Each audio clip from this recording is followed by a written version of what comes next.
Assalamu alaikum, amis Nandité. Bonjour et bienvenue dans ce troisième pas de votre nouvelle série pour un apprentissage pas à pas de la langue wolof.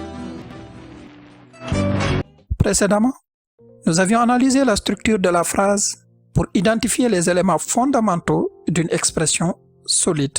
Nous avons eu un aperçu de la conjugaison wolof à travers plusieurs aspects: la forme, affirmative ou négative, le temps, accompli ou inaccompli, le mode, déclaratif, dépendant et injonctif.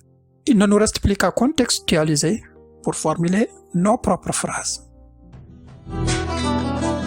En attendant, corrigeons les exos du cours de l'épisode 2.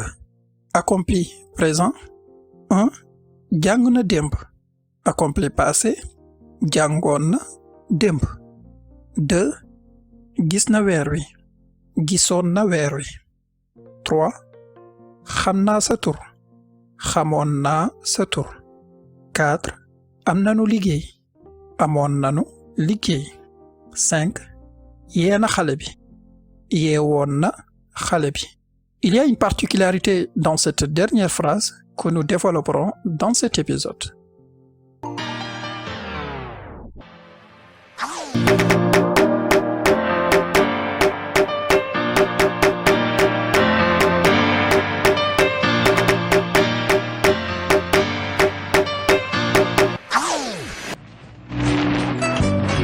Reprenons nos phrases de l'accompli présent de l'exercice précédent pour une analyse structurelle. 1. Jàng na démb. Il a étudié hier. 2. Gis na weer wi. Il a vu la lune. 3. Xam naa sa tur. Je connais ton prénom. 4. Am nanu liggéey. Nous avons du travail. 5. Yee na xale bi. Il a réveillé l'enfant. Nous avons toujours la même structure, aussi bien sur la forme que sur le fond. Sur le fond, nous avons exprimé à travers une déclaration affirmative un fait accompli, de façon récente, comme dans Gis na weer wi. Il a vu la lune. Il vient sûrement de voir la lune. Et yee na xale bi. Il a réveillé l'enfant. On comprend ici qu'il vient de réveiller l'enfant. Ou encore de façon générale, comme dans Xam naa sa tur. Je connais ton prénom. Cela ne veut pas dire que je viens de connaître ton prénom, mais tout simplement que je possède cette information. Il s'agit ici d'une généralité. Sur la forme, nos phrases commencent toutes par l'action et les mises en avant. C'est une mise en relief du verbe. Ainsi, on peut dégager une forme générale qui va nous permettre d'exprimer une déclaration affirmative d'une action ou d'un état accompli au présent avec une mise en relief du verbe, qui est donc verbe plus pronom sujet plus complément. Et si l'on veut exprimer la même déclaration au passé, il suffit d'ajouter un suffixe on au verbe qui se termine par une consonne. Et pour les verbes qui se terminent par une voyelle, nous aurons besoin d'une consonne d'appui pour éviter la rencontre de deux voyelles.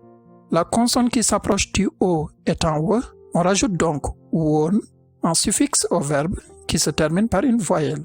Ainsi, la forme générale pour exprimer une déclaration affirmative d'une action ou d'un état accompli au passé avec une mise en relief du verbe est verbe lié à on plus pronom sujet plus complément si le verbe se termine par une consonne et verbe lié à won plus pronom sujet plus complément si le verbe se termine par une voyelle.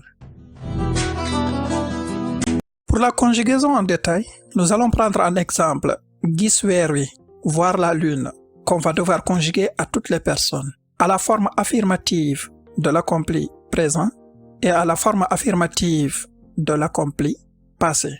On a d'abord le pronom personnel indépendant, man, au présent, gis naa weer wi, j'ai vu la lune. Au passé, le verbe se terminant par une consonne, on rajoute donc on à la fin. Gisoon naa weer wi, j'avais vu la lune. Yow, gis nga weer wi, tu as vu la lune. Gisoon nga weer wi, tu avais vu la lune. Moom, gis na weer wi, il a vu la lune. Gisoon na weer wi, il avait vu la lune. Nun, gis nanu weer wi, nous avons vu la lune. Gisoon nanu weer wi, nous avions vu la lune. Yéen, gis ngeen weer wi, vous avez vu la lune. gisoon ngeen weer wi. Vous aviez vu la lune. Et enfin, ñoom gis nañu weer wi. Ils ont vu la lune. Gisoon nañu weer wi. Ils avaient vu la lune.